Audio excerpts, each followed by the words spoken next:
KBC में करोड़पति पति। सूरज के जीवन का एक ही फंडा था कि मेहनत तो गधा भी करता है, घर बैठे जो कमाए समझदार वही होता है। इसीलिए उसने कभी नौकरी ही नहीं ढूंढी। इस बात से हालांकि उसकी पत्नी शिखा बिल्कुल भी अग्री नहीं करती थी, पर फिर भी सूरज को समझाना बेकार था। टीवी में कैसे बनोगे करोड़पति का ऐड देखकर उसे लगा कि बस अब तो घर बैठे ही वो करोड़पति बन सकता है, और उसके पीछे उसने अपने सारे सोर्सेस एक्टिव कर दिए। 2 हफ्ते में उसके कलीग के साले के पड़ोसी के बेटे का सोर्स निकलता है जो कि उसे शो में पहुंचा सकता है, और सूरज उससे मिलने चला जाता है। अच्छा, तो हमें मुकेश जी बता रहे थे कि आप हमें शो में पहुंचा सकते हैं। हाँ, उसमें कोई तकलीफ नहीं है। मैं कल अगर कोशिश करूँ तो इसी महीने में आपका नंबर आ जाएगा। अरे ये तो बहुत बढ़िया हो गया। अच्छा, वो सिलेबस और क्वेश्चन पेपर का कोई जुगाड़ है क्या? हैं? उसका तो कोई जुगाड़ नहीं है। तो वो वाकई में कुछ भी पूछ सकते हैं? हाँ, वो तो बच्चन जी पर है, जो पढ़ते हैं वो पूछ लेते हैं। पहली कोशिश फेल होने पर अब सूरज के सामने एक बहुत बड़ा सवाल था कि आखिर जवाब कहाँ से लाए। तब शिखा ने एक सजेशन दिया, क्यों ना सूरज अपने चचेरे भाई सुमित से मदद मांगे, जो कि यूपीएससी की तैयारी कर रहा था। हालांकि इतनी मेहनत करना सूरज को समझ में नहीं आता था, पर कोई और रास्ता ना मिलने पर वो आखिर सुमित से बात करता है। अरे सुमित, हमारा कैसे बनोगे करोड़पति के लिए सिलेक्शन होने वाला है। तुम हमें थोड़े चिट बनाने में मदद करोगे क्या? अरे भैया, चिट बनाए तो सालों हो गए, उसमें हमारा एक्सपर्टीज नहीं है, बल्कि आप बोलो तो हम आपकी पढ़ने में ज़रूर मदद कर सकते हैं। हट, कैसी अनाप शराब बातें कर रहा है तू।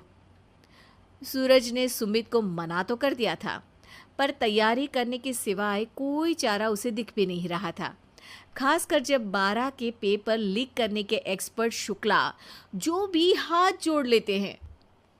आखिर सूरज को सुमित के पास जाना ही पड़ा, और उसने सुमित और शिखा से वादा किया कि वो बहुत मेहनत करेगा। 1 महीने की तैयारी के बाद फाइनल हुआ कि शो से 1 हफ्ते पहले एक ट्रायल खेला जाएगा, जहां पर सारे रिश्तेदार ऑडियंस की जगह पर होंगे और शिखा सवाल पूछेगी। दूर दराज से भी रिश्तेदार आकर हाजिर हो गए देखने कि आखिर कैसे बनेगा सुमित करोड़पति। सब कुछ सेट था, और इतने में सूरज आकर अपना स्पीच देता है। ये 1 महीना मेरे लिए आसान नहीं था, पर अपने भाई सुमित और अपनी पत्नी शिखा की मदद से मैं इतनी दूर पहुंच पाया हूँ। मेरे मम्मी पापा के आशीर्वाद ने भी बहुत साथ दिया है मेरा। मैं उम्मीद करता हूँ कि आज के शो में आप लोगों को बहुत मज़ा आएगा। साक्षी पहला सवाल पूछती है और पूरे कमरे में सन्नाटा छा जाता है। इंडिया में कितने स्टेट्स हैं? 3, सॉलिड, लिक्विड और गैस। अरे रुकिए, तो ऑप्शंस तो देने दीजिए। इतने में 5वीं कक्षा का चिंटू बोल उठता है। अरे क्या मामा, आप तो पहले सवाल पर ही आउट हो गए।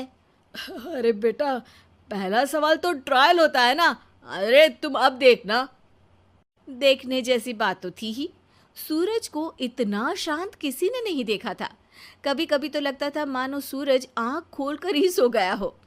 मामा जल्दी करो प्लीज, कल सुबह पनवेल भी तो निकलना है। अरे हट, कंसंट्रेट करने दे मुझे। 3 सवाल में 3 लाइफलाइन खत्म हो चुकी थी, और अब चौथे सवाल पर भी सूरज का मौन नहीं टूटा। पर सूरज अभी भी हार मानने को तैयार नहीं था। उधर हर कोई सूरज को छोड़ सुमित को देख रहे थे। आखिर सुमित ने ही तो पढ़ाया था सूरज को। गजब बेइज्जती है यार। अरे बेटा, तो बाप का, दादा का, भाई का, सबका नाम बुड़वाएगा। अरे 3 लाइफलाइन ले ली तो भी तेरा कुछ नहीं होना है। अरे कोई इतनी बात करता है क्या शो पर? अरे बेटा, शो पर तेरे जैसे भी तो नहीं आते ना। सूरज की ये जंग आखिर 1 घंटे बाद 5वें सवाल पर खत्म हो गई, जब उसने इंडिया के नेशनल बर्ड का नाम कहा, कौवा। अरे बेटा, मजा तो बहुत आया, बस थोड़ा टाइम पर खत्म होता तो आनंद भी आ जाता। ताने बारिश के बूंदों की तरह बरस रहे थे और सूरज को भी समझ आ रहा था कि ये करोड़पति बनना शायद उसके बस के बाहर की बात है। पर वो आखिर ये बात मान कैसे लेता?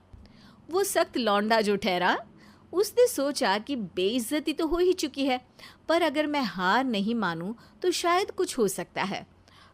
शिखा, तुम देखना, असली शो में आग लगा दूंगा, आग। करोड़पति बनूंगा मैं। हाँ, सब्जियां खत्म हो गई है घर पे, ले आओ। पहले पति बन जाओ, फिर करोड़पति बनना। अरे गजब बेइज्जती है यार। बेटा, अभी तो घर पर ही हुई है, 1 हफ्ते में तो तुम देश के सामने करवा कर आओगे। वैसे जब टीवी पर जाओ ना, तो बस अपने मम्मी का ही नाम लेना, ठीक है? कोई पूछे तो बोलना कि पापा नहीं है मेरे। अरे पढ़ाई की, पेपर निकलवाए, इतने सारे लोगों को खाना खिलवाया, क्या फ़र्क पड़ा? इसीलिए मैं कहता हूँ कि मेहनत तो गधा भी करता है, घर बैठे जो कमाए वही सिकंदर। लेकिन मामा, गधे भी जानते हैं कि हमारा राष्ट्रीय पक्षी मोर है।